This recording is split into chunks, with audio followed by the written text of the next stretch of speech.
Candis' Candid Talk. Ha! Baby, listen.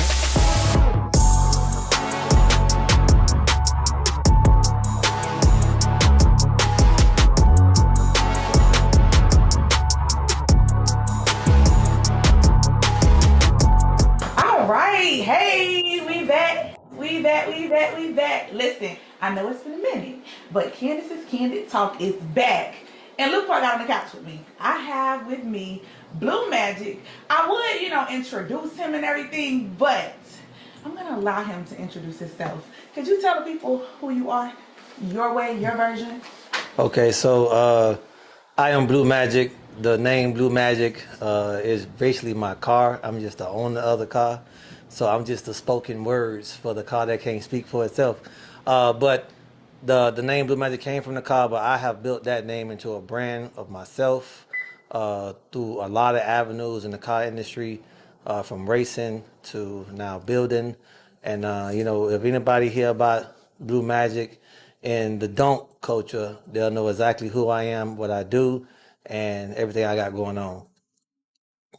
Okay, so you're basically saying that you came up with the name Blue Magic Yes. because of your car. My car. Okay, yes. what made you name your car Blue Magic? So when I was building the car at the time, this was 2012, 2013.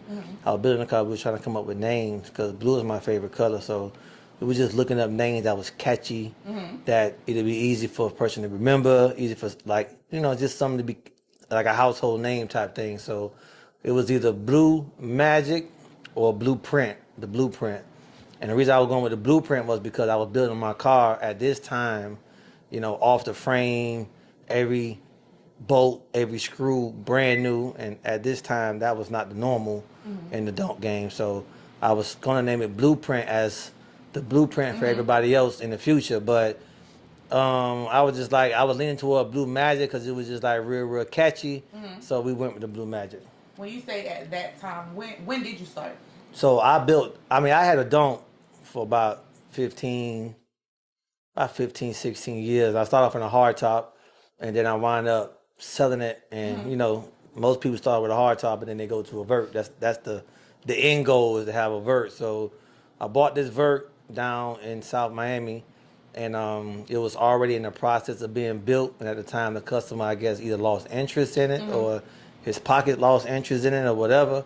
But I wound up getting the car, giving him my hard top, and taking over the build of that car, of Blue Magic. At the time, it wasn't Blue Magic; it was just a blue car, all in pieces. And then I ended up, putting pieces back together. Okay. When I think of Blue Magic or hear Blue Magic, I'm thinking about Frank Lucas. Yeah. Okay, I understand. Yeah, I think the Blue Magic the actual movie came out after I had the car. Okay. So then when that came out, it just was like, oh, that's perfect. Like that's just it's a real brand name, household name at that point. You know what I'm saying? So I was coming along the same time as when that movie came out. So it just coincided. It was like right on time. Awesome.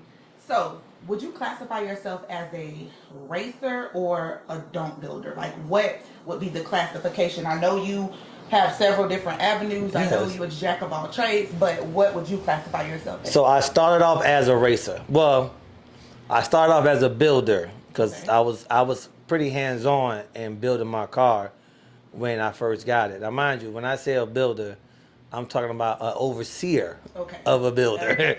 You know what I'm saying? Like All right. if need be, I get my hands dirty. You know what I'm saying? But what I've learned in this game is that in order to be successful, you can't be building a car and making money at the same time. You got to pick your avenue.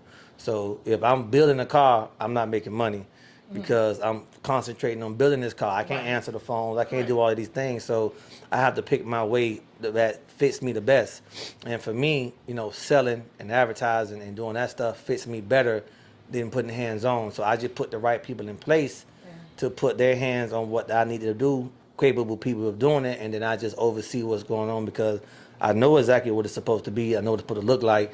You know what I'm saying? So I just go back at the end and oversee everything, make sure everything is right. But I order every single piece on the car. I order the pieces from every nut, bolt, screw to wire. I order all that myself. You know what I'm saying? So I started off as a builder of my car, and then I built my car to race.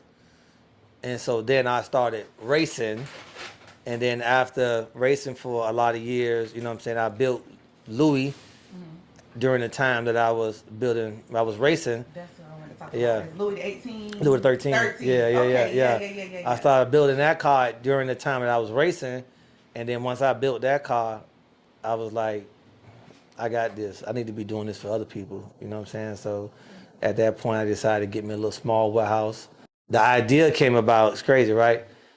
You know, I think about cost effective type things whenever I do something. So at the time, I had a lot of cars. I had like 4 cars. I had 3 donks and I had a Monte Carlo. And I got my C10 truck getting painted. I was like, yo, I ain't got nowhere to put these damn cars. So I was like, let me go ahead and get me a shop. So I got me a shop. Shop was like $2,200 a month. I said, yo, listen, I got to find a way for this to pay for itself. I'm not going to be paying for this out of my pocket. So I started off by doing like project management on people don'ts. I was like, listen, I got to hook up in these shops. My face is really good with the working part of this. So I can get your car and I'll project manage your car through the building process. I started off with that. I started charging people starting off $10,000 just to manage their bill. And I'm sorry to interrupt you. When you say manage a bill, could you so a manager like me just babysit the car. Like me taking it to this shop, paint shop. I talk to the painter. We come up with a timeline. I go check on the car, look at the car. Then I move to another shop, then another shop. So I started off. I said I'm starting off. I'm gonna build 5 cars this year for 5 customers, and I'm charging $10,000 starting off just to manage your car. Okay. And all 5 of them slots got filled up in like 2 weeks. So I was like, oh shit, I gotta build 5 cars this year. But that paid for my shop for the whole year. So you weren't expecting to have it? I wasn't expecting. I was like 1 or 2, you know what I'm saying, something like that, just to pay the rent for the next 2-3 months, stuff like that. So and what do you think forwarded the people to come to you for the slots to fill up like that? Like, what about you? What about your name allowed them? So you know, when I built Blue Magic, that was the first time. Well, it was cars before that, but I documented that car from the ground, from the frame, and at that time people weren't doing that. You know, a lot of the names that's out here right now, they wasn't doing that back then. You know what I'm saying? So I kind of took my own avenue and did what I wanted to do, and then because I had my hardtop was a piece of shit. And like every time I took that car, I broke down. Like if I took that car 30 times, I broke down 25 times. I'm getting towed home. And I was like, you know what? It was just always something. The fuel pump, this line right, the wiring wrong. Something is always going wrong. So I said, I'm gonna build me a car one time. I ain't breaking down no more. Like I'm gonna make sure everything on this car is brand new from the float to the top. I ain't breaking down no more.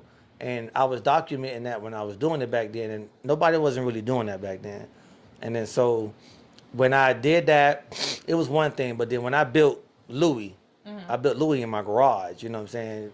I built most of that in my garage. I took it to some places to do certain things, but most of it was done in my garage. And so when people seen that car come out, it was like, okay, this is different. He good. He know what he doing. I guess when they saw that, and then, you know, me being around for so long and me, you know, being a trustworthy type person, it just flowed with it. So I guess people just trusted me to do it. And I knocked out the first 5 cars. I got 1 car remaining from that first project. And then after that, I was like, nah, I'm doing this myself now. I'm good at this. Why not do this? At the time, I had a trucking company. At the time, I had hot shot trucks, and so I was like, you know what? I'm out. I sold all my trucks, sold all my trailers, and I just focused on building cars. It's what I wanted to do anyway. I've been always wanting to do it. Right.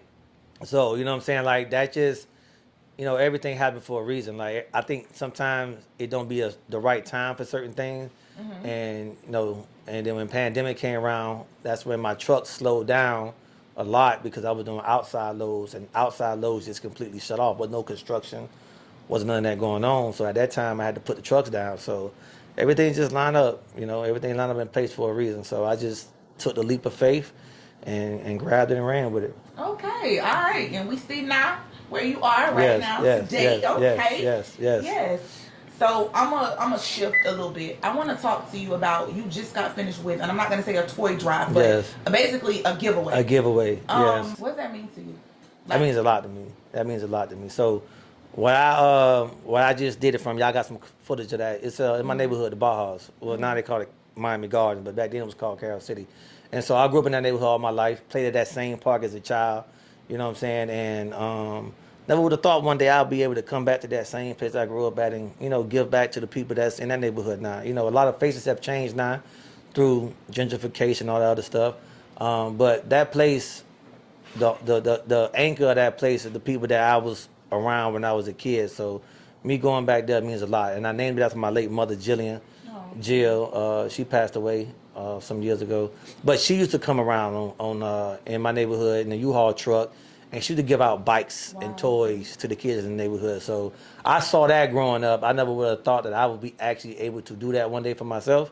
And then when I was able to, put myself in a better financial situation, I was able to do that. So that's awesome. Yeah. They say train up. Yeah, that means a lot to me. So every year I'm gonna make it. I don't care what type of year I'm having, whatever's going on, I'm gonna make that happen. I love that. Yeah. I love that for the kids. I love that for you. Yeah.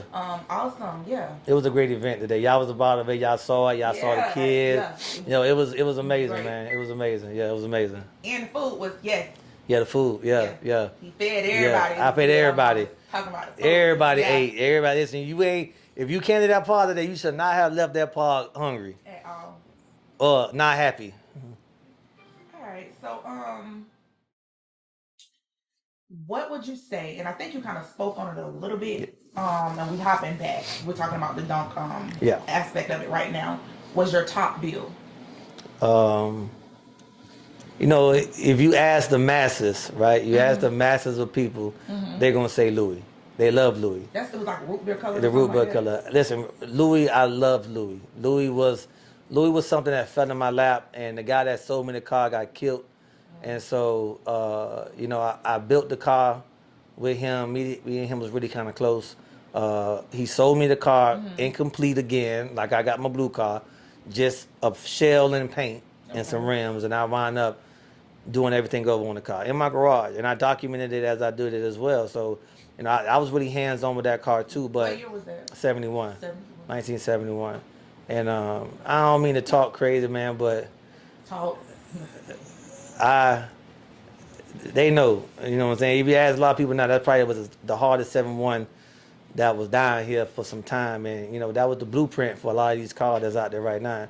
We see a lot of these cars right now, and you look at Louis, when Louis came out, you were like, okay, well, it coincides with that. You know what I'm saying? It's kind of like similar to that.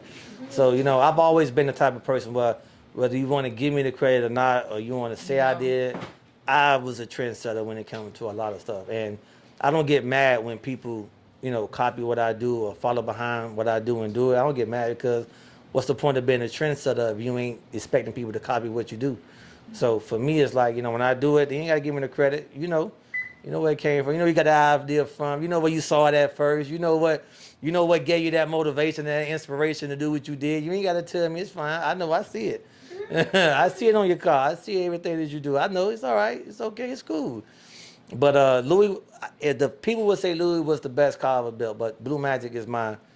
I would never sell that car. I could sell Louis. I got a nice bag for Louis. And Louis started my business right now. That money started me in my shop right now. So, and Louis has made me a lot of money off that money. So I'm not complaining about it. It was a time for everything. At that time, it was a time for that car to go. It was a time for me to let it go and expand myself somewhere else. And it came at the perfect time. So that little money I made, it made me a triple, double, triple after that. So I don't regret selling it. That was the best thing that could ever happen to me. So how long would you say you've been in the game, like in it? Like in it. How hard you going now? Like 2013 is when I started building Blue Magic, and when I came out running, I came out racing. I started the car racing on the street, and then we went racing on the track. It was the fastest dunk in the world, plenty of time. What's under that hood? Well, at the time, I didn't probably had every LS engine you could possibly put into a car. They had 5.7 6.0s, and I stroked the 6.0 to a 408. Then I went with a LSX block. Then I went with dark blocks. I had turbos. I had superchargers. I done had everything you could possibly put into a LS motor. I done had big precision turbos. I done had Kong supercharger, Magnuson superchargers. Everything. I was one of the first ones down here with a supercharged LS. You know what I'm saying? I was like, setting the blueprint for that myself. It was one or two out before that. You know what I'm saying? But there wasn't people didn't remember those cars. I was the one out here beating the car down every day and putting it in your face and telling you can't do nothing about it. Listen, with that, like, I want to get. I think it was a Ferrari. Yeah. Okay, like. Yeah. I like like going out fucking with these people, like these people that think they got fast cars. Like I just like fucking with them. That's why I made my pipes real soft. So when you hear it, you know what I'm saying, you're like, oh, is that car fast or something like that? And then I'll pull up next to you, you thinking this big old boat is slow, and then I wind up taking you for a ride. Jesus like the shout, Jesus like the drink, Jesus like the smoke, Jesus like the Nick Summer hammer with his coat, Jesus at the trap, Jesus like the grind, Jesus by the people, Jesus like the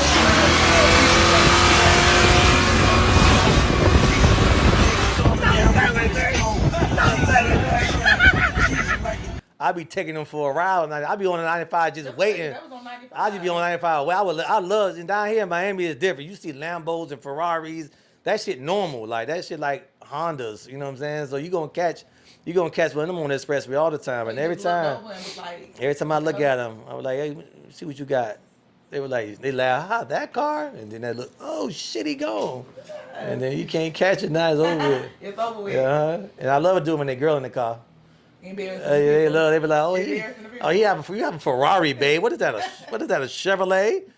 Fucking get going on their ass. She was looking like, oh my god, press the gas. Yeah, so I like doing stuff like that. I started out. It was a time when all of us used to go ride together, get on the expressway, and we cutting up. This was a time when South Beach allowed donks to come down there and post up on the strip and have a good time. We used to hitting traffic. Last one buying the first round of drinks.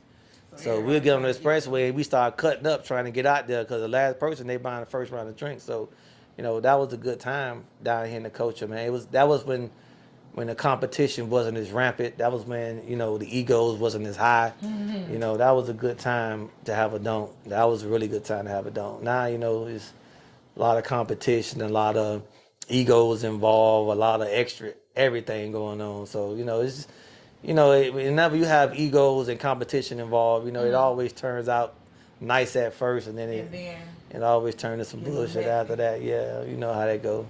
I try to navigate away from all of that stuff. I get away from all that stuff. I don't got time for that. Yeah, you pretty much seem like this is me. Yeah, that's me. Stay in your own lane. I stay in my lane. I don't need no...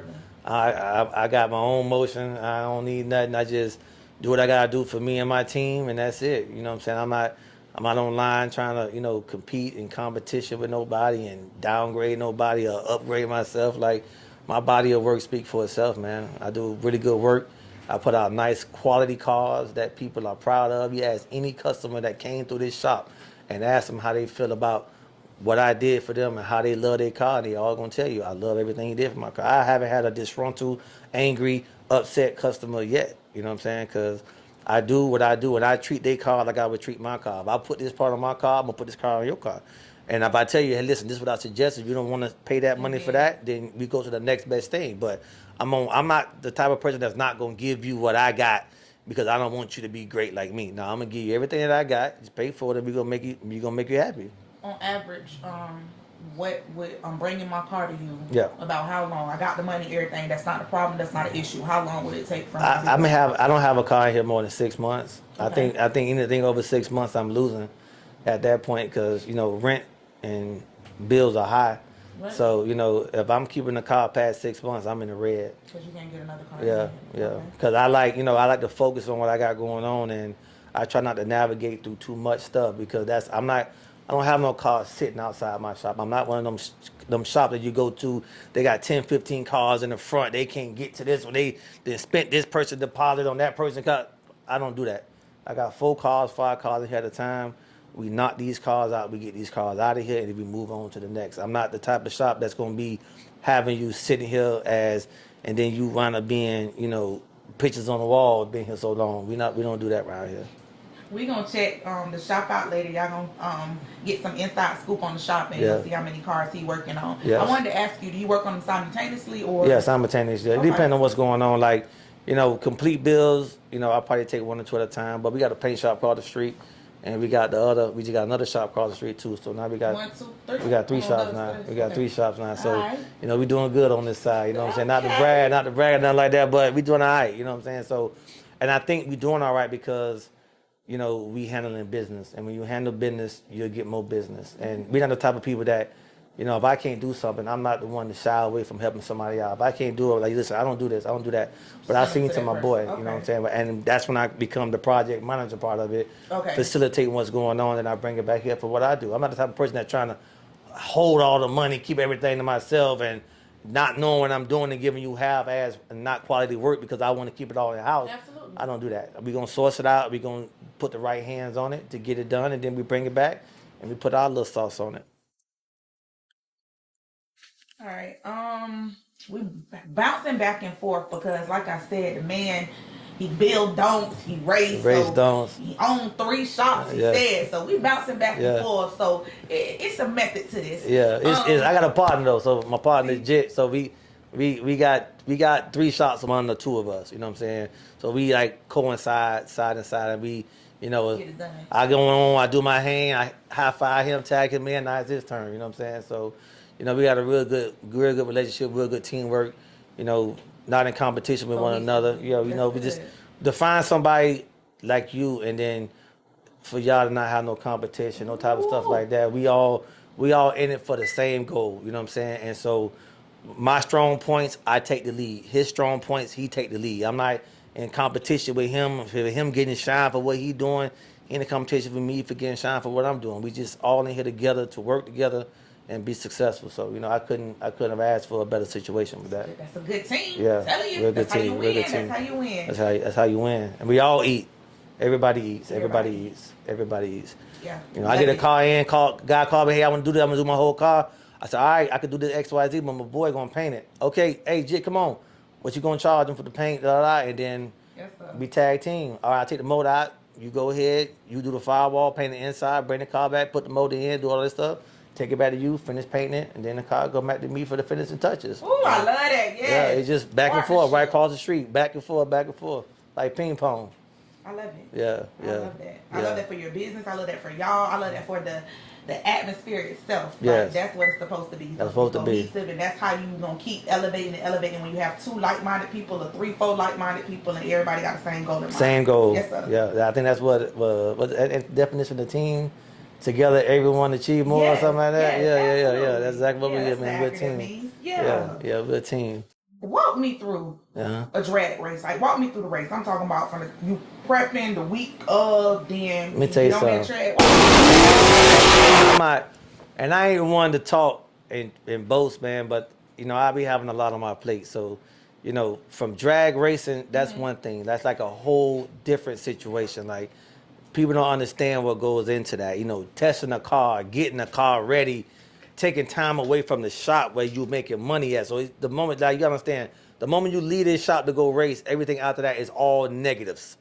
There's no positives that come out for that unless when you race and you win. And then that's also a gamble. So you leaving work, you driving, gas, money, track rentals, money, tuners, money, hotels, money, food, money, tires, money, track rentals, money. Like, all of that is just all money and time. You're not making money at the time because you spending money. And then, people don't understand how serious and competitive it is to have the edge, you know what I'm saying? So a lot goes into that. And I've been doing that for 10 years. So, like, unfortunately for our culture, people don't understand what it takes to do what you do. They can't even afford to do what you do or don't have the means to do what you do. And so when you go out there and you lose, they like to take shots at you and try to make little memes and try to degrade you and stuff like that. Listen, I've been doing it for 10 years. I know how this goes. I've been all the way to the mountaintop 2 or 3 times. I've been to the bottom of it 2 or 3 times. So nothing bothers me no more. You know what I'm saying? Nothing that nobody could say about what I got going on is going to affect me emotionally to any degree. You know what I'm saying? Because I done been there and done that. When you're winning, they get best friend, and when you're losing, they get biggest critic. and that's just how it goes. So Listen, you I used was to trying it. not to laugh, but I thought he was about to give a speech. Sounded like Martin Luther King Jr. Yeah, He was talking listen. about the mountaintop. So Listen. listen, y'all, he's saying he got some history. He's Yeah, saying I'm he the saying I've man. been doing this for a long Yeah. time. Yeah, if you call, I'm a part of the group called the Pioneers. Pioneers is in big rim racing is the guy that's been involved in the game for more than 5 to 7 years. Right now, I got my show coming up, Orlando Speed World, best track in Florida, and this is show number 9. So that lets you know, Okay. that lets you know how long I've been doing this. 9 years of having my own show, Street Beast. 9 years of that, you know what I'm saying? 3 or 4 years solo in production of it, you know what I'm saying? But it's still 9 years of something that started from just an idea and a dream, and then we didn't manifest something to be like a household thing for our culture. You know, big room culture, you got shows that people know, hey, that's the show you got to go to, and Street Beast is one of them. So I'm just proud of that. And we're gonna have an after party that Sunday too. We're gonna have a little fun that Sunday Y'all too. hanging out. We're gonna hang out. Orlando, man. Listen, you bring your kids, man. If you can't go to the after party on Sunday, go to Disney World, go to SeaWorld like we did. I got my ass whooped last week in Orlando. Yeah, we were going. I got my ass whooped. You know what I did? I said, you know what?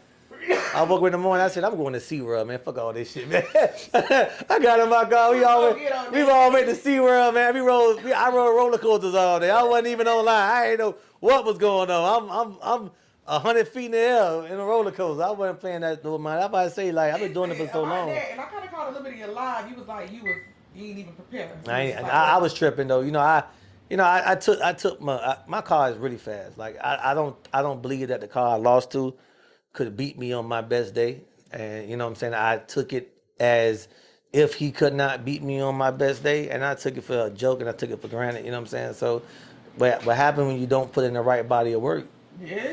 You know what I'm saying? But it's with everything in life. If you're not putting in 100%, if you're not going hard like you're supposed to, you leave yourself open to get messed up, and that's what happened. I went out there bullshitting around, and you know what I'm saying, I lost. Luckily, I ain't lose a lot of money, so it ain't hurt me that bad. But I'm coming back so easy. Just get ready, my boy. Whenever you're ready. Oh, hero. So what he was saying was private practice equals public performance. So Absolutely. if you're not working behind the scenes, when you get on the scene, yeah. But Don't be like me. Yeah, Don't be like me. Don't be like me. Don't be like me. Be better than me. Be better than me. That's okay. He had family time. They went to I went to SeaWorld, man. I done been doing this so long. That stuff don't bother. I used to be so bothered. I used to watch the video for 6, 7, 8 hours at night.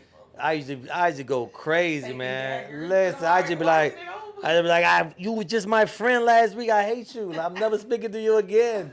You know what I'm saying? But I done got past all of that phase in my life. So I understand. It's just like anybody that's doing something where a lot of eyes are on it, you're going to have people that criticize everything. Just like football players and basketball players and anything else that you got. If you're in the public eye, people are watching, you're going to have your critics, man. So, you got to be prepared for it. Everybody ain't your friend.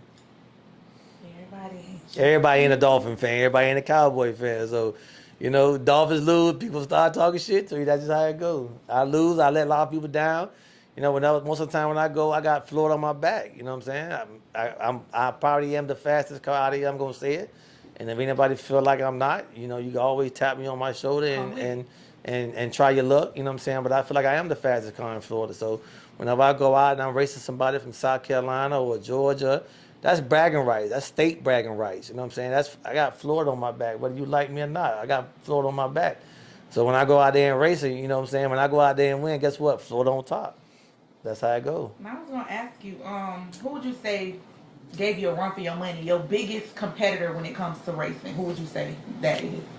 We got some good racers down here. My teammate Fly, but me and Fly don't race one another, so we on the same accord, but Fly has a really good program. We all on the same team. Fly is very fast, and competition wise, I would say Macho out of Broward. Me and him went back and forth a lot of years, and then Easy Money. I win one, he win one, I win one.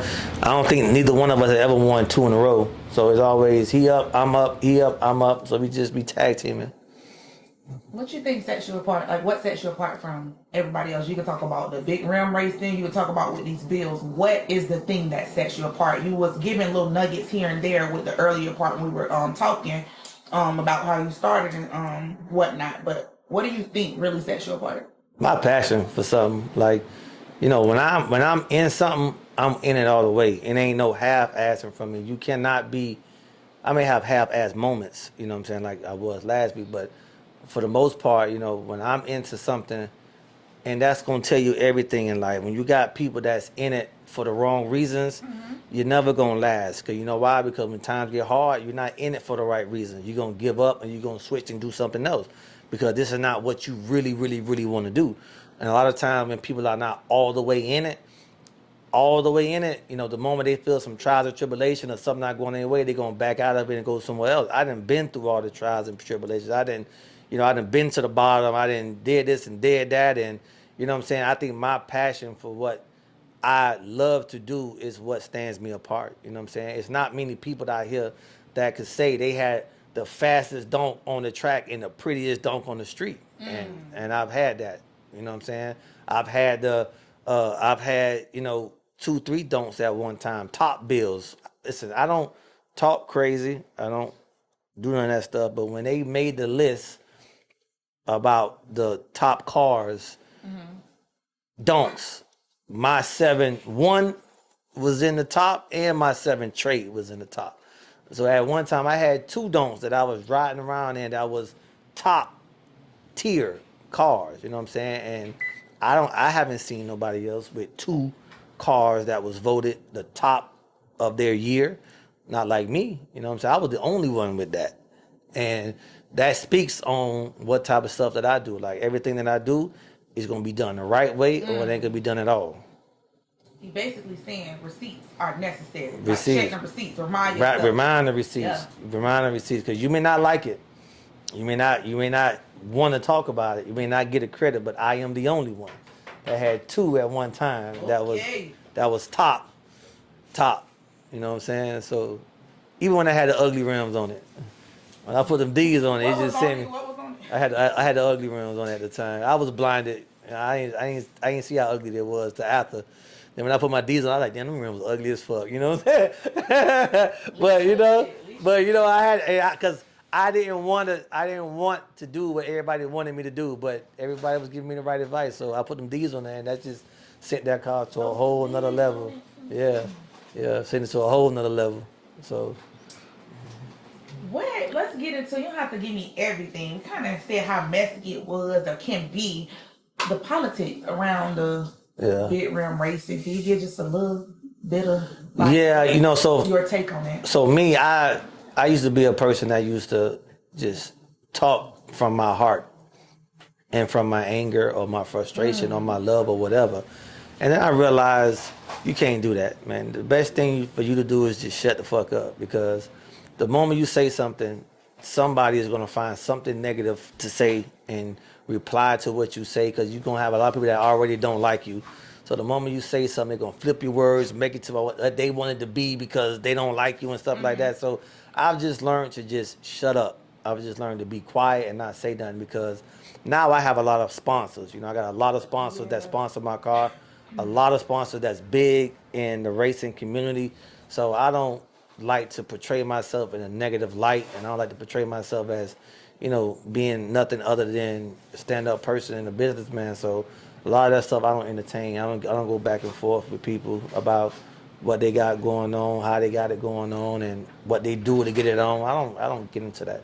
Can we talk about some of your sponsorships? Yeah, so I got some of the big names. Holly Performance is one of my sponsors for my race car. Coleon Forge, they sponsor all my wheels for my car. Wilson Manifold. I got ATF Transmission. They take care of my transmission whenever it go wrong. Bear Brakes sponsor me. They sponsor all my cars. What else I got? Quick Performance. They sponsor some stuff for the race car. What else I got? I know I got a few more. QA1. QA1 sponsor my street car and my race car. Apex Turbos, they sponsored. They did me a partnership with my race car as well. I think that's it. Yeah. Those are some of the brands that I got that, behind my program, support my program, and and whenever I call them and tell them I need something, you know, they have it for me. I ain't gotta worry about it. Let me shift from that. Let's talk about, okay, so something happened to my car. I bring it to you, but I got insurance on it. I want to go through insurance. Are we doing So it I that way? haven't got that part. Okay. That's what my third shop Okay. is going to be for. So my third shop is going to concentrate on auto body repair, insurance work. So that's what my third shop is, and I haven't got that up and running yet. We're in the build out process of that, but we'll be up and jumping by the first of the year. First of the year we're gonna have that. So that's gonna be our third one.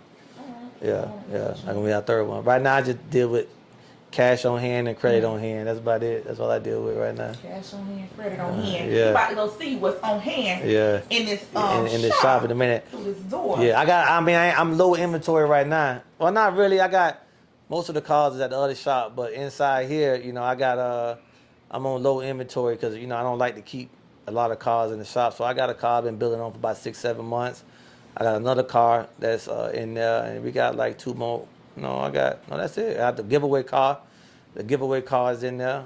I also give away cars 4 times a year. 4 times a year we give away cars. You know what I'm saying? Behind that, just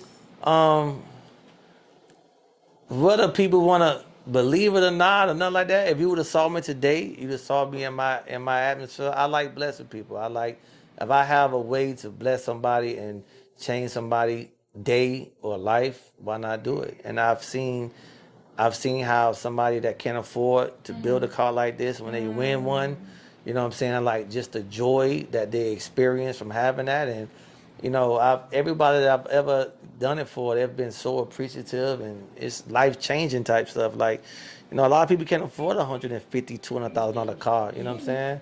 And for you to win one off a ticket for $50, $100, like, that's like hitting the lottery, you know what I'm saying? So imagine meeting 4 people that you almost changed their life that year. It gives you a piece of satisfaction, and you just want to keep chasing and keep doing it. So, you know, just to see their faces when they win, the conversation I have with them when they win, it's just, you know, it's life-changing to some degree. So I love doing it for that.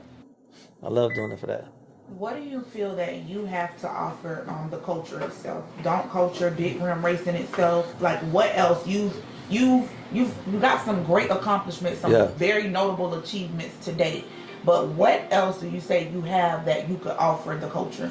You know, just my experience. I think experience is worth more than money can give you. You know what I'm saying? And, you know, I've been through it alone. I didn't seen a lot of shops come in here and go. I didn't seen a lot of people that like to capitalize off of the culture and the guys that have these cars. And, you know, I see a lot of stuff online, and I just be like, you know, these guys are just, they come in trying to take advantage of people that don't really know what's going on. They be around for a little while till they get over on everybody, then they disappear.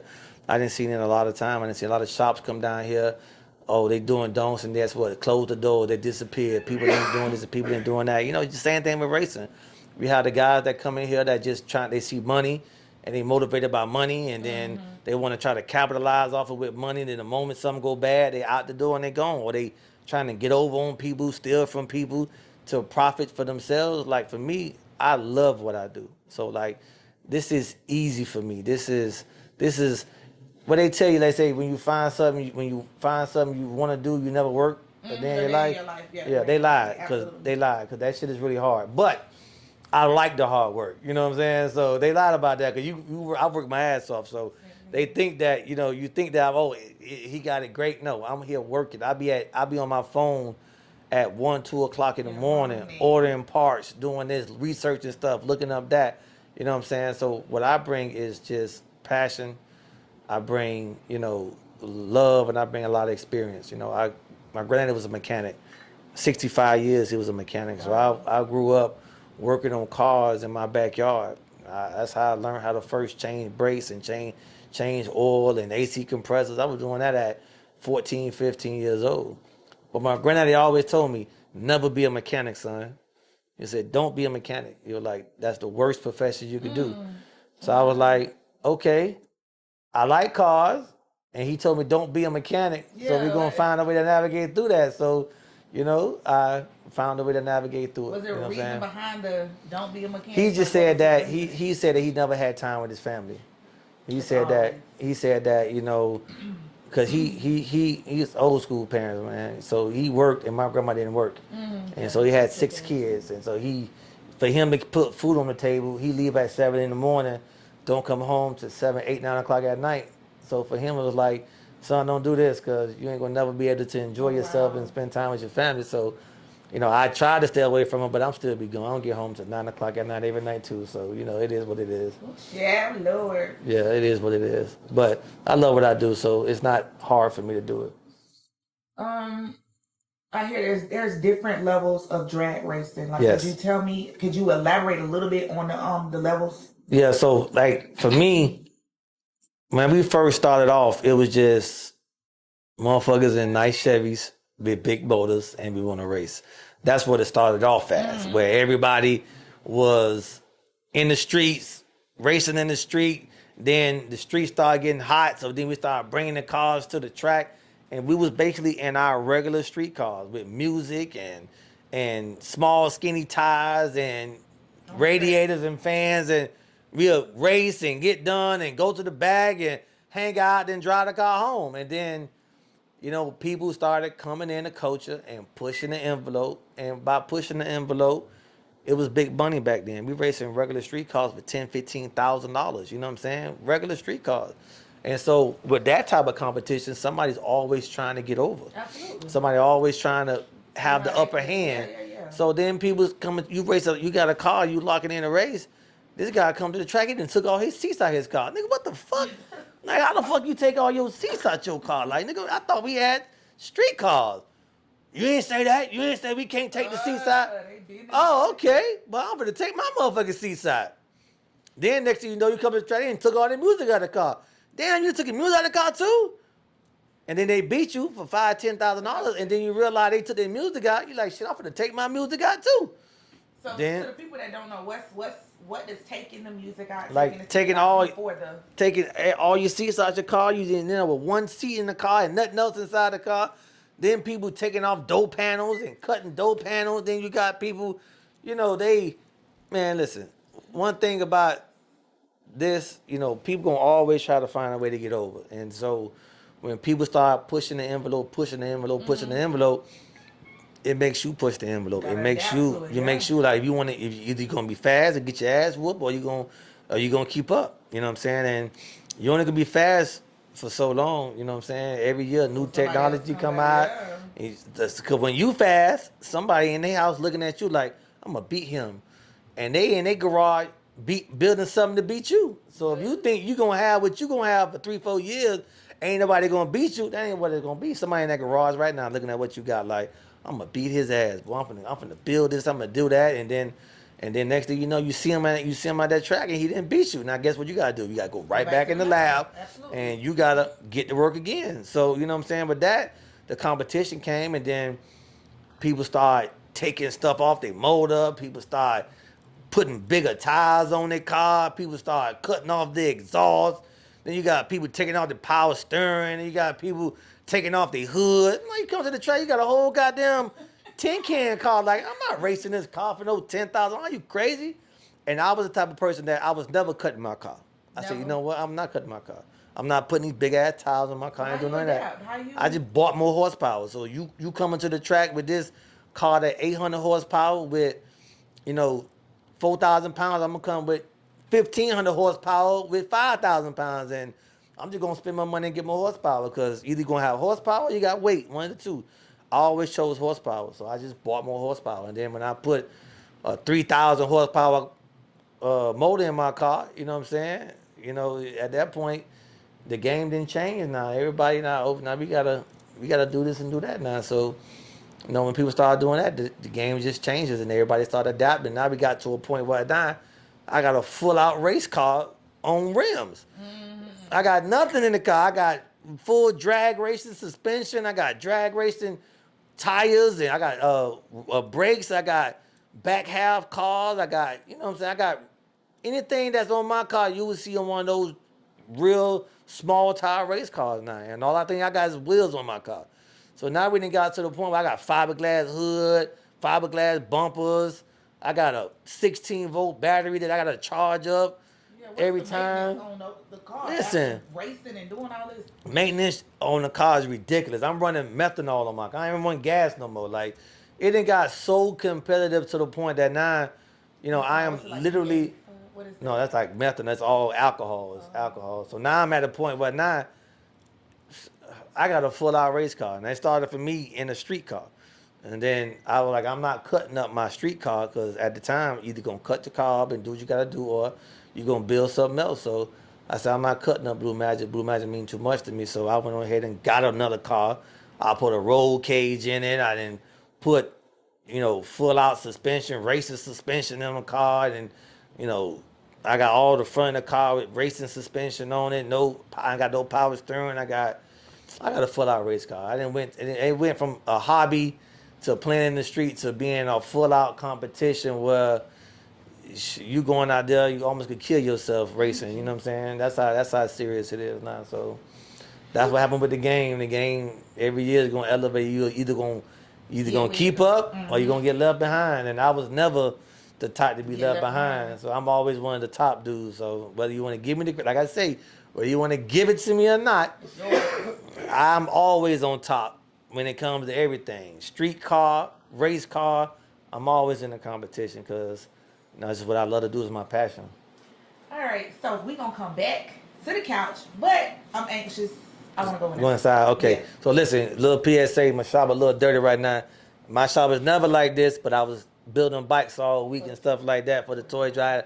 The shop was full of bikes and toys, so it may not be up to par, but we're going to show y'all anyway, so y'all come on inside. Mind you, even that dirty, I still got one of the best shops and cleanest shops down here. Not to brag and talk no shit, but it is what it is.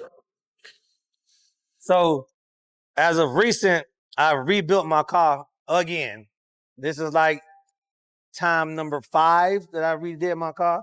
So, it's in pieces right now. This is my baby right here. This is Blue Magic. This is the one that started it all. This is the one that got me who I am today. At first, I was the spokesman of the car. Now, I done made it into a brand. But this is it. I'm gonna talk my shit. This is probably the fastest street car on the street right now, whether you like it or not. And if you don't like it, we can find out. You know what I'm saying? Whenever you want to.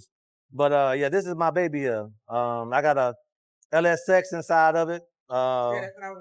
LSX inside.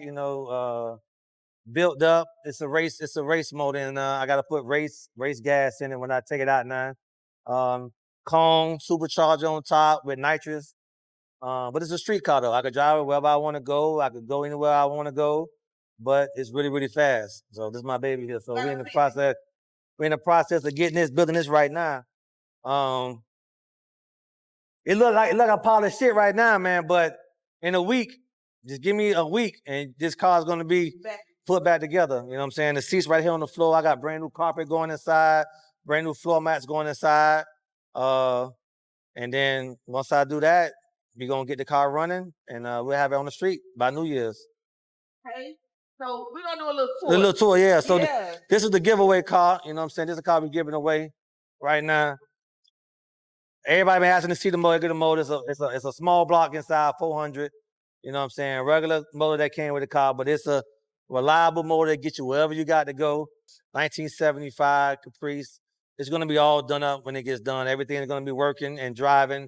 You're gonna be able to get it and take it wherever you got to go. You know what I'm saying? So yeah, so this is something that we put together, man. This is what we do. We build cars, nice cars.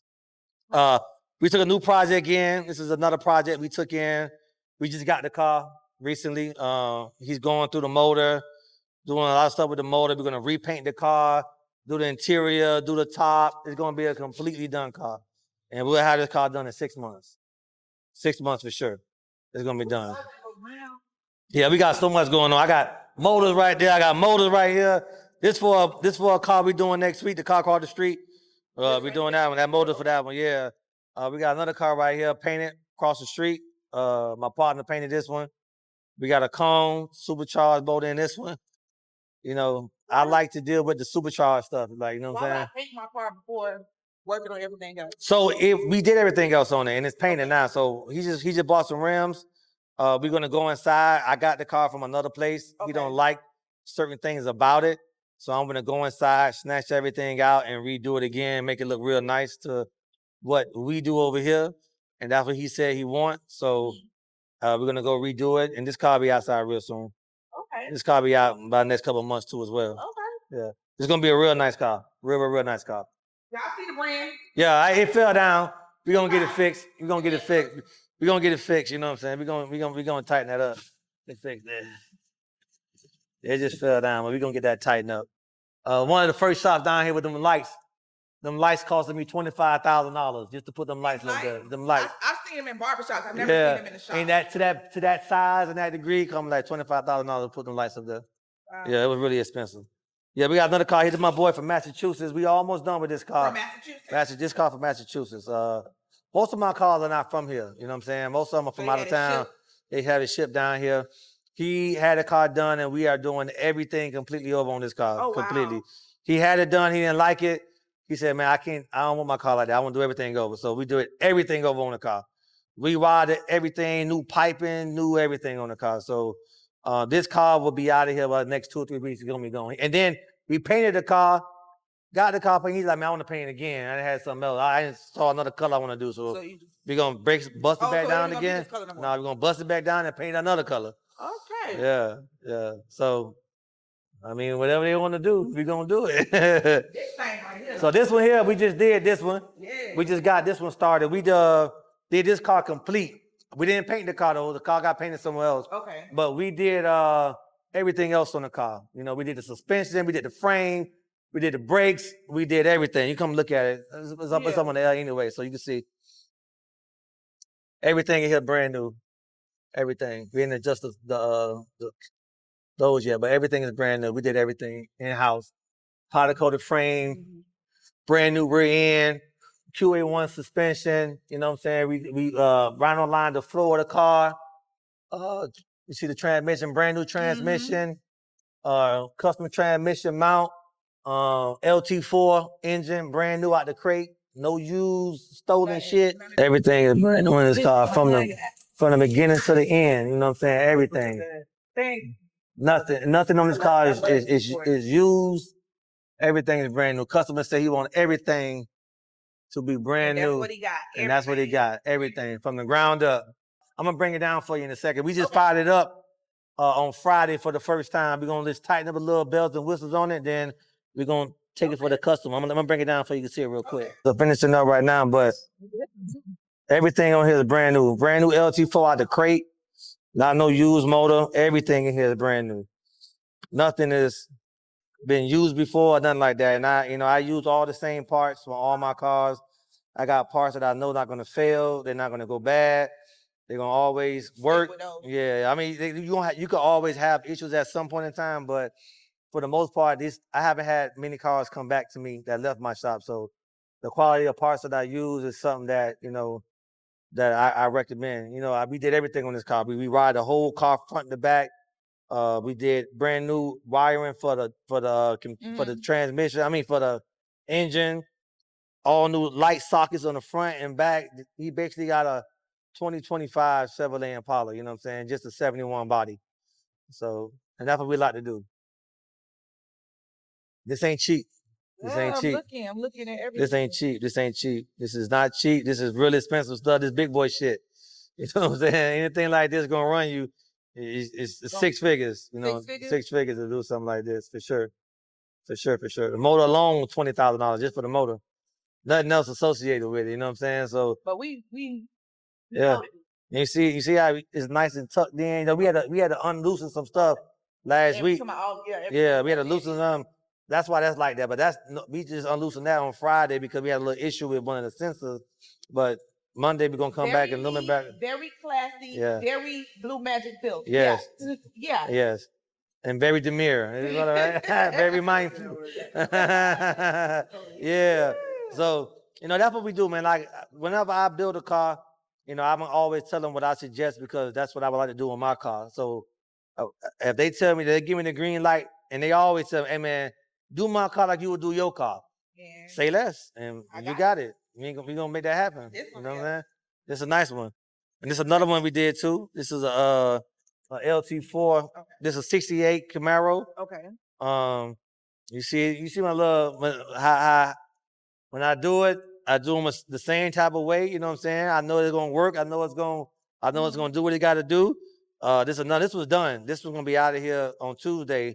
This is from Georgia. So anything here? no, not on the inside. Okay, No, just okay. up here in the front.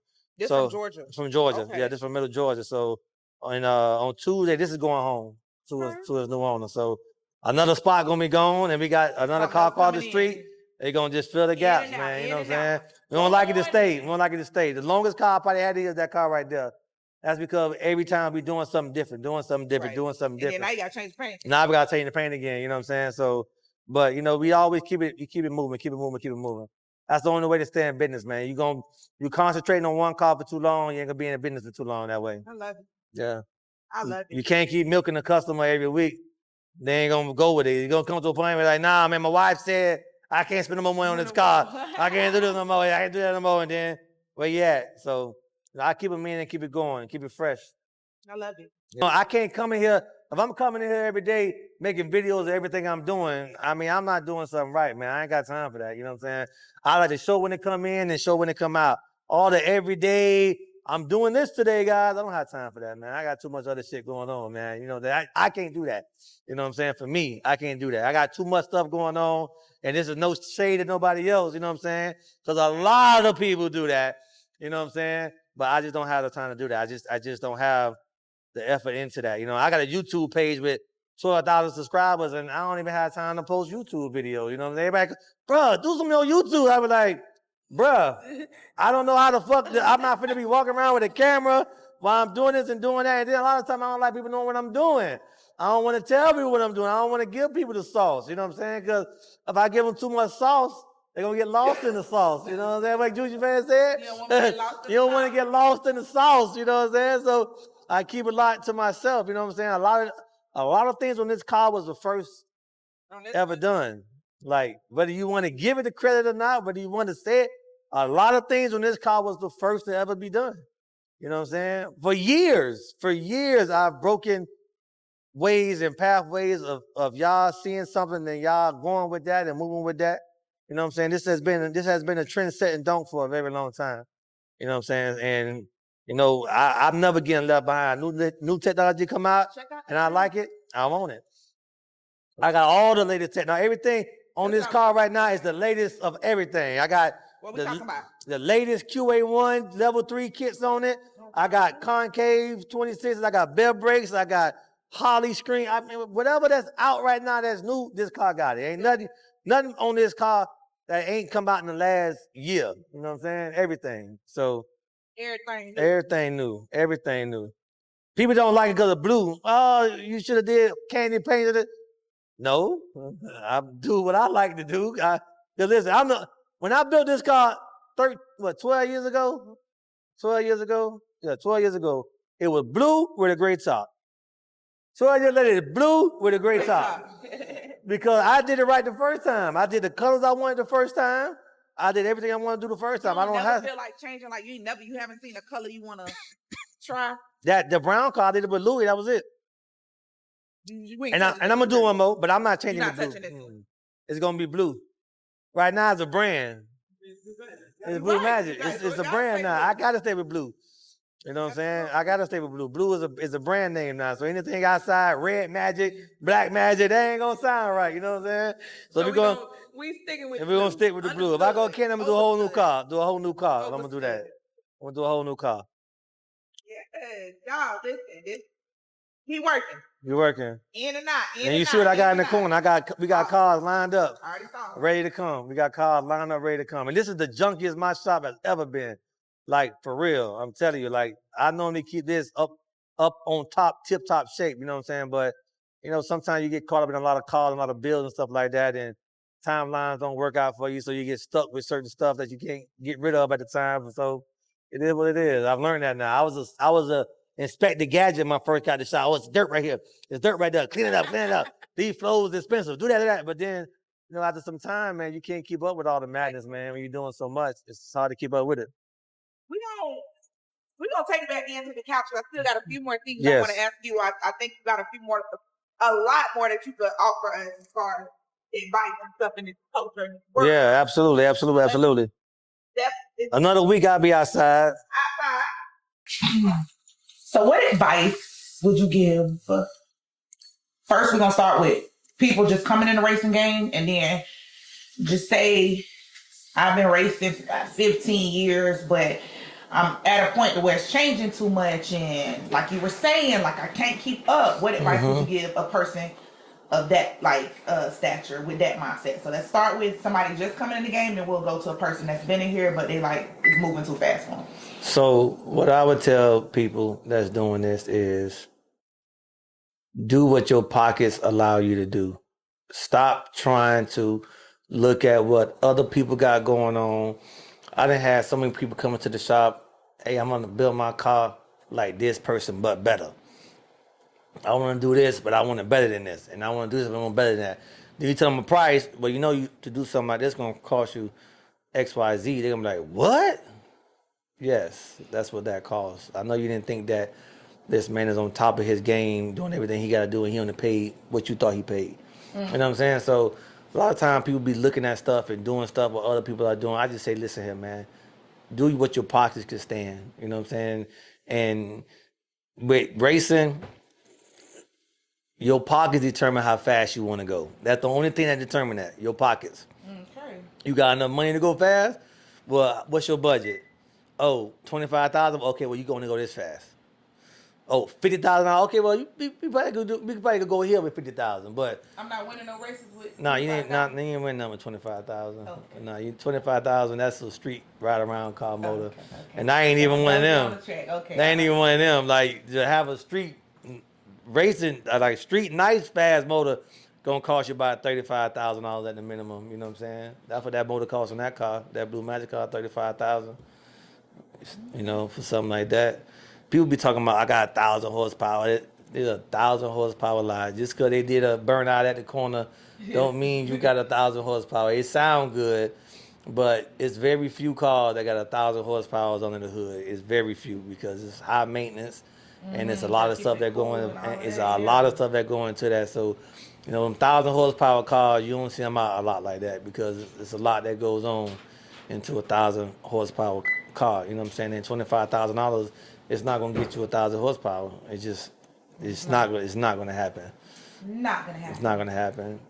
Most of my swaps is double that, and you probably getting 700 horsepower. You know what I'm saying? 600 horsepower. That's reality. That's real numbers, not these fake numbers that people be telling y'all. You said what's the real numbers? Like you come in here and spend $60,000 on a drivetrain rebuild, and you're gonna get 700 horsepower. You know what I'm saying? That's gonna be maxed out. That's reality. You know, people gonna sit here and tell I give you 1,000 horsepower more.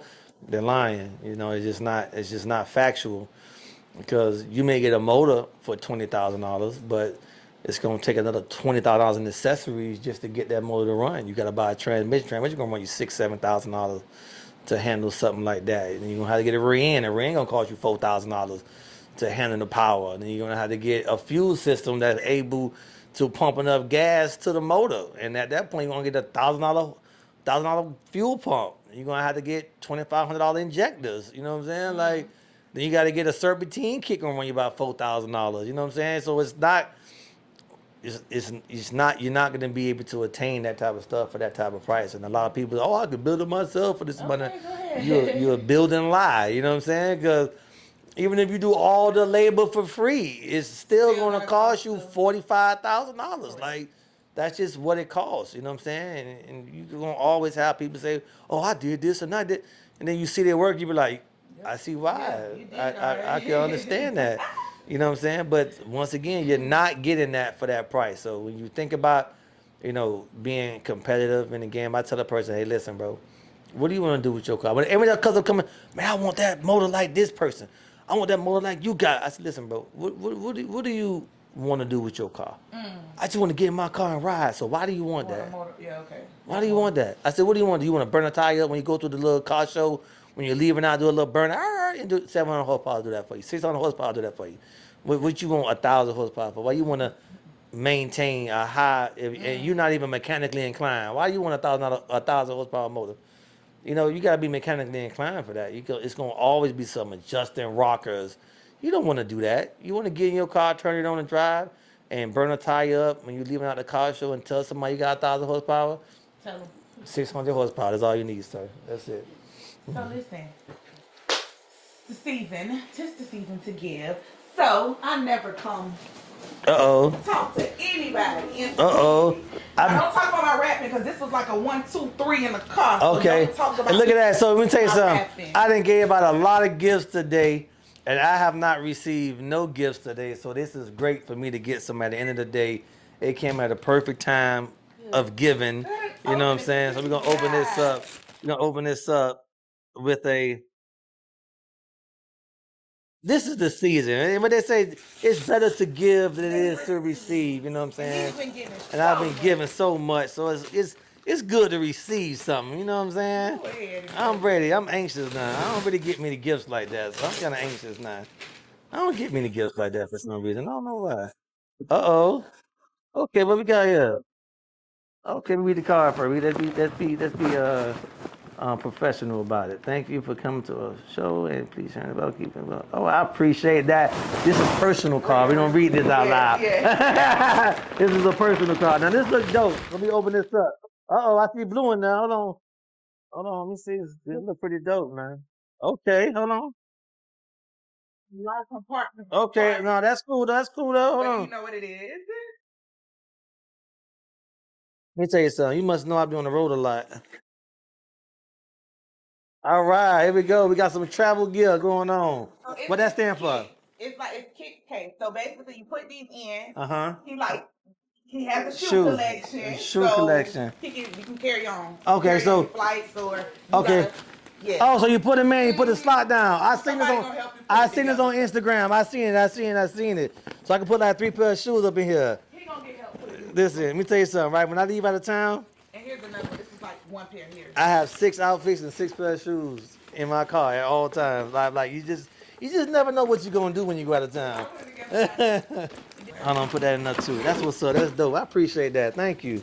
So listen, before we get out of here, before we go, give us a few words like that you say. It could be your affirmations. What do you say to keep you going? Being in this game, being in this stressful culture for so many years, and still having to parent and to be a family man. What would you say to us? What would you say to the people? What keeps you going? What do you say to yourself? So like I got a sign in my bathroom, and if I remember, it says wake up and create the life that you want to live. So for me, I wake up every day with, I think about my children, I think about my life, the standard of my life, and what I feel like my life is supposed to be when I'm supposed to be, doing a lot. All my friends call me bougie and stuff like that because I handle myself a different type of way. So I feel like I work hard to maintain whatever life that I want to live. You know what I'm saying? I don't want my kids to have to know a struggle or something like that. And I grew up with a struggle. You know what I'm saying? So I try not to spoil them. I give them, a lot of hard advice, real advice and stuff like that. But, my thing is just create the life that you want to live. You know what I'm saying? And sometimes you have to tell yourself what life do you want to live and what dedication and hard work is going to take you to get to that life. And for me, I wake up every day with a mindset of a quota, a goal, something in mind to what I'm trying to attain. You know what I'm saying? So, and every day I wake up with that in mind and I go hard.